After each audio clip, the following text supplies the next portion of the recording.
అందరికీ నమస్కారం. ఈరోజు ఒక ముఖ్యమైన విషయాన్ని మీ ముందుంచుదామని రావటం జరిగింది. అది ఏమనగా, ఇటీవల జరిగిన ఎన్నికల్లో వైసీపీ పార్టీ అతి ఘోరమైన ఓటమిని చవిచూడవలసి వచ్చింది.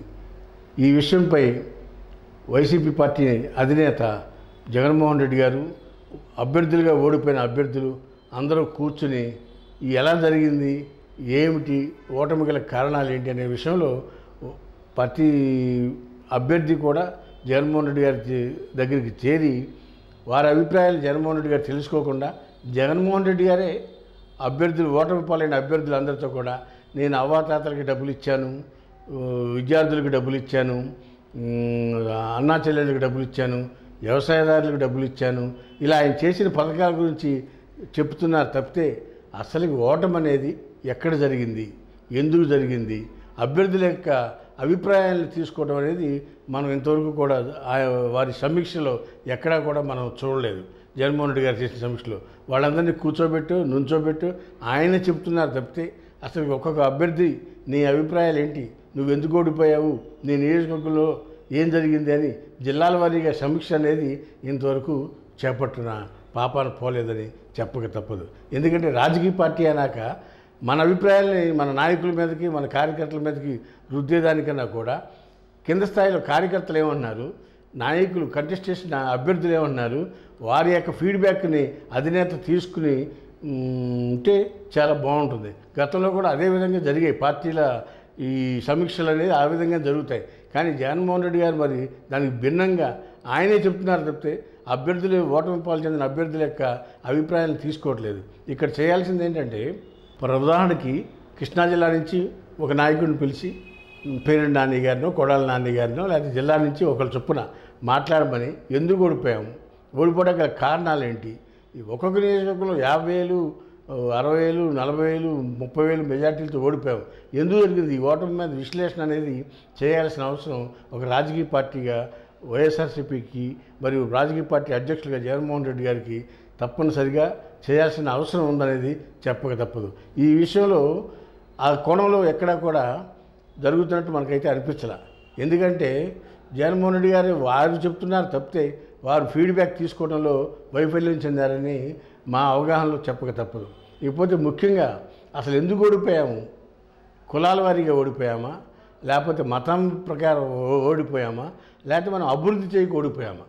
ఇక్కడ తీసుకుంటే ప్రధానంగా అభివృద్ధి కోరుకునే వారంతా కూడా ఒక పక్క, సంక్షేమం కోరుకునే వాళ్ళంతా ఒక పక్క ఉన్నట్టు మనకు కనపడుతూ ఉంది. సంక్షేమానికి పెద్దపీట వేయడం వల్ల సంక్షేమ పథకాలు లబ్ధి పొందిన వాళ్ళు 1,32,00,000 మంది ఓట్లు వేశారు, వేయలేదని చెప్తాకి లేదు. అయితే అరాచకం రాజకీయ పార్టీ కానీ, ప్రభుత్వం, అధికారంలో ఉన్న ప్రభుత్వం కానీ ప్రజల యొక్క పీస్ఫుల్నెస్ పోగొడితే దాన్ని ప్రజలు ఎవరు కూడా సహించరు. కొన్ని సంఘటనల వలన అది కోల్పోయామనేది వైసీపీ పార్టీకి ప్రజల యొక్క విశ్వాసాన్ని కోల్పోయిందని చెప్పక తప్పదు.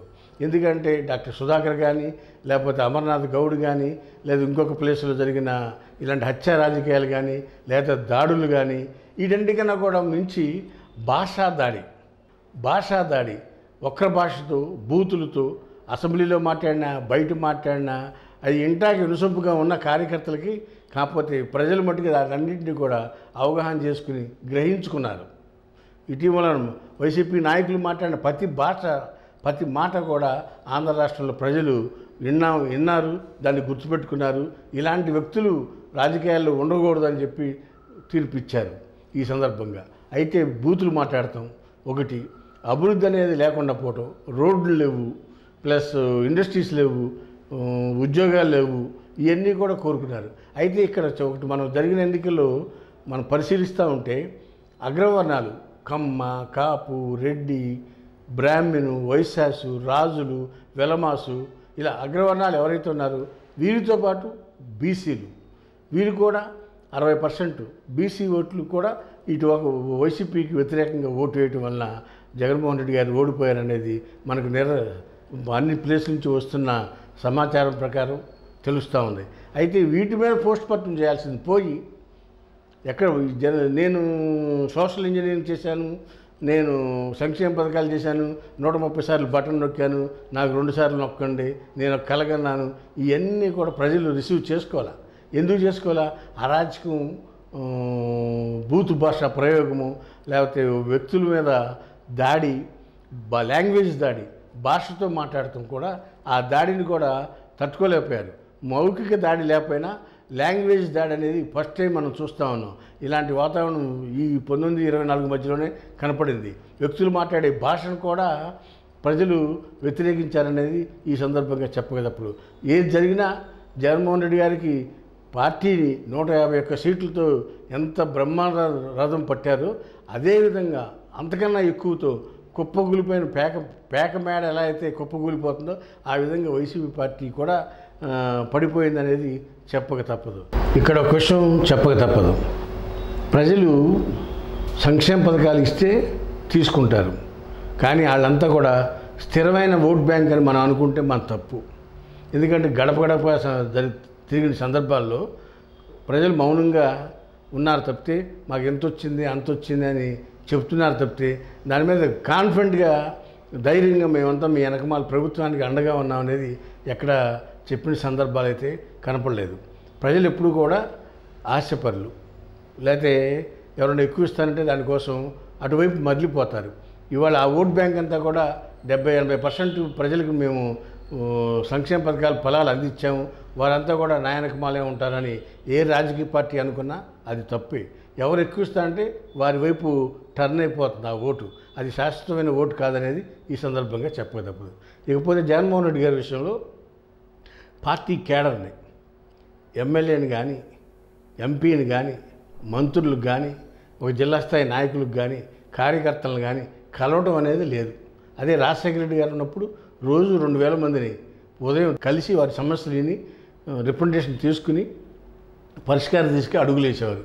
ఈ 5 సంవత్సరాల్లో ఎక్కడా కూడా ఒక కార్యకర్తను కలిసిన పాపాన్ని జగన్మోహన్ రెడ్డి గారు లేదు. ఆ రోజు పాదయాత్ర టైంలోకి వచ్చారు, ముఖ్యమంత్రి అయినాక మళ్ళా సిద్ధం సభలకు రావడం తప్పితే ఈ మధ్యలో ఎప్పుడూ కూడా ఆయన ప్రజల్లోకి వచ్చింది లేదు, తిరిగింది లేదు. సమీక్షలు అనే పేరుతో కానీ ఆఫీస్లోనే వారు ఎంతసేపు ఉండటం జరిగింది తప్పితే ప్రజల మధ్యకి వచ్చి ప్రజలు కలిసి దాఖలేదు. అది కూడా పార్టీకి నష్టం జరిగింది అనేది చెప్పక తప్పదు. ఇక్కడ ఒక విషయం చెప్పక తప్పదు. అవి ఈ ప్రభుత్వంలోనే కన్ఫ్యూజ్గా ఈ 5 ఏళ్ల పాటు నడిచిందనేది ఒక విషయం. అనగా జగన్మోహన్ రెడ్డి గారు పథకాలన్నీ కూడా ప్రజలకు అందించారు. అయితే దానికన్నా కూడా ముఖ్యంగా అమరావతిని కొలాప్స్ చేయటం అనేది డైజెస్ట్ చేసుకోలేకపోయారు కోస్తా జిల్లాల ప్రజలంతా కూడా. అదేవిధంగా రాయలసీమ కూడా వారికి దగ్గరగా ఉంటుంది, వైజాగ్ కన్నా కూడా వారు కూడా ఇష్టపడలేదు అమరావతిని తొలగించడంలో. 3 రాజధానులు అన్నారు, వైజాగ్ అన్నారు, విజయవాడ, అమరావతి అన్నారు, కర్నూలు అన్నారు. వాటి మీద కూడా క్లిస్టల్ క్లియర్గా చర్యలు చేపట్టడంలో వైఫల్యం చెందారు. 3 రాజధానులు చేయలేదు, ఉన్న అమరావతిని చేయలేదు. ఇదేది చేయకుండా కన్ఫ్యూజన్లో పెట్టేసేసి సంక్షేమం నేను బటన్ నొక్కుతున్నాను అనేది తప్పితే ఇంకో రకమైన మాట ఇది. ఇక పోలవరం 21 కల్లా పోలవరం 21 జూన్ కల్లా అప్పచెప్తానని చెప్పి ముఖ్యమంత్రి గారు మాటిచ్చారు, మన ఇరిగేషన్ మంత్రి మాటిచ్చారు. అది ఏమైపోయినాయి? ఇవాళ 2% కూడా కంప్లీట్ కాలేని పరిస్థితి. దానికి మళ్ళీ రివర్స్ టెండరింగ్ అన్నారు. ఇవన్నీ ప్రజలు నమ్మల. జగన్మోహన్ రెడ్డి గారు చెప్పేదన్నీ కూడా ప్రజలు నమ్మినట్టు నటించారు తప్పితే నమ్మల. ఆయన మీద విశ్వాసం లేదు. ఇకపోతే జగన్మోహన్ రెడ్డి గారు నేను బటన్ నొక్కాను సంక్షేమ పథకాలు ఇచ్చానని ఇవాళ కూడా ఆయన చెప్తున్నారు తప్పితే ప్రజలు జగన్మోహన్ రెడ్డి గారు మేనిఫెస్టో ఇచ్చినప్పుడే ఈ మేనిఫెస్టో బాగాలేదనేది అభ్యర్థులకి నుంచున్న అభ్యర్థులకి తెలుసు, జగన్మోహన్ రెడ్డి గారికి తెలుసు. ఉదాహరణకి 2009లో రాజశేఖర రెడ్డి గారు 2004 నుంచి 2009 వరకు అనేక సంక్షేమ పథకాలు పెట్టి 2009లో ఏమీ పెట్టకుండా 7 గంటల విద్యుత్తును 9 గంటలు చేస్తానని ఒక పవర్ దాని విషయంలోనే మాటిచ్చి ఎలక్షన్కి వెళ్తే ఆ రోజు కూడా 6 ఎమ్మెల్యే సీట్లతోనే బొటాబొట్టి ప్రభుత్వం వచ్చిందనేది మనందరికీ చరిత్ర వెనక్కి వెళ్తే తెలుస్తుంది. అలాంటి పరిస్థితి కూడా అవగాహన లేకుండా జగన్మోహన్ రెడ్డి గారు నేను నొక్కాను నాకు నొక్కుతారని ఒక మూఢ నమ్మకంతో ఉన్నారు తప్పితే ప్రజలు ఆశాజీవులు. చంద్రబాబు నాయుడు గారి మేనిఫెస్టో 6 సూపర్ 6 వచ్చినాక జగన్మోహన్ రెడ్డి గారి మేనిఫెస్టోని ఓవర్కమ్ చేసేసింది. ఎందుకంటే పేదవాళ్ళకి 3000 ఇస్తాకి నువ్వు 5 సంవత్సరాల్లో 3000 ఇచ్చావు 2000 నుంచి. అదే 3000 నుంచి చంద్రబాబు నాయుడు నేను వస్తే జూలైలోనే 7,000 రూపాయలు ఇస్తాను, ఏప్రిల్ నుంచి ఈ పథకం వర్తింపజేస్తానని 7,000 రూపాయలు అనేది ఎంతో ఆశ చూపించాడు. అలా పెన్షనర్స్ అంతా కూడా అటు తల్లిపోయారు. రైతులకు 20,000 ఇస్తాన్నారు, అది కూడా నువ్వు ఇచ్చిన 13,000 కన్నా కూడా 20,000 ఎక్కువగా ఉంది, దానికి అట్రాక్ట్ అయ్యారు. అదేవిధంగా అమ్మఒడి ఇంట్లో ఎంతమంది ఉంటే అంతమంది మందికి ఇస్తాన్నాడు. ఇట్లా సూపర్ 6 ఉచిత బస్సు అన్నాడు, 3 గ్యాస్ బండ్లు ఫ్రీ అన్నాడు. ఇలాంటి పథకాలు మహిళలని ఎక్కువగా అట్రాక్ట్ చేసింది. అందుకోసం మహిళలంతా కూడా నిన్న జరిగిన ఎన్నికల్లో టీడీపీ కూటమికి, టీడీపీ, జనసేన, బీజేపీ పార్టీలకి ఓట్లు వేశారు. కాబట్టి మనం ఎక్కడ తప్పు జరిగింది, ఎలా జరిగింది అని పోస్ట్ మార్టం చేసుకుని రాజకీయ పార్టీ సమీక్షలు చేసుకుని ముందుకెళ్ళాలి తప్పితే ఇట్లా సంక్షేమం ఒకటే మనకి అధికారాన్ని 30 ఏళ్ల పాటు ఉంచుద్ది అని అనుకుంటే కనుక అది తప్పు అనేది ఈ ఎలక్షన్లో నిరూపితమైంది అనేది చెప్పక తప్పదు. కాబట్టి ఇప్పుడైనా సరే జగన్మోహన్ రెడ్డి గారు రాబోయే రోజుల్లో, ఈరోజు అసెంబ్లీ జరిగింది, అసెంబ్లీలో ప్రమాణ స్వీకారం చేసినప్పుడు ఉన్నారు తప్పితే రెండో రోజు మీటింగ్ అనేది రాకుండా వెళ్ళిపోయారు. సరే, అది ఆయన వ్యక్తిగత విషయం అనుకోండి, కానీ అది ప్రజలు చూస్తున్నారు, మనం ఏం చేస్తున్నామని ప్రజలు చూస్తున్నారు. కాబట్టి ప్రజల్లో యొక్క విశ్వాసం చొరగొనాలంటే ప్రజల్లో మనం ఉన్నప్పుడు, రాజకీయ పార్టీ ఉన్నప్పుడు మనం ప్రజలకు నచ్చే విధంగా నడవాలి అనేది ముఖ్యంగా ప్రతి రాజకీయ నాయకుడు కూడా అలవాటు చేసుకోవాల్సిన అవసరం ఎంతైనా ఉందనేది చెప్పక తప్పదు. ఇప్పటికైనా మించిపోయింది లేదు. జగన్మోహన్ రెడ్డి గారు సమీక్షలు చేసుకుని జిల్లాల వారీగా రాజకీయ పార్టీని పునరుద్ధరించుకుని ముందుకెళ్లాల్సిందిగా ఈ సందర్భంగా తెలియపరుస్తూ ఉన్నాను. హాయ్ ఫ్రెండ్స్, మా ఫ్యూచర్ టుడే ఛానల్ చూస్తున్నందుకు చాలా థ్యాంక్స్. మరిన్ని లేటెస్ట్ వీడియోస్ కోసం వెంటనే సబ్స్క్రైబ్ చేయండి. అలాగే ఈ బెల్ని కూడా రింగ్ చేసేయండి. మా లేటెస్ట్ వీడియోస్ నోటిఫికేషన్స్ అన్నీ మీ మొబైల్లో వస్తాయి. మా వీడియోస్ మీకు నచ్చితే లైక్ చేయండి, షేర్ చేయండి, నచ్చకపోతే కామెంట్ చేయండి.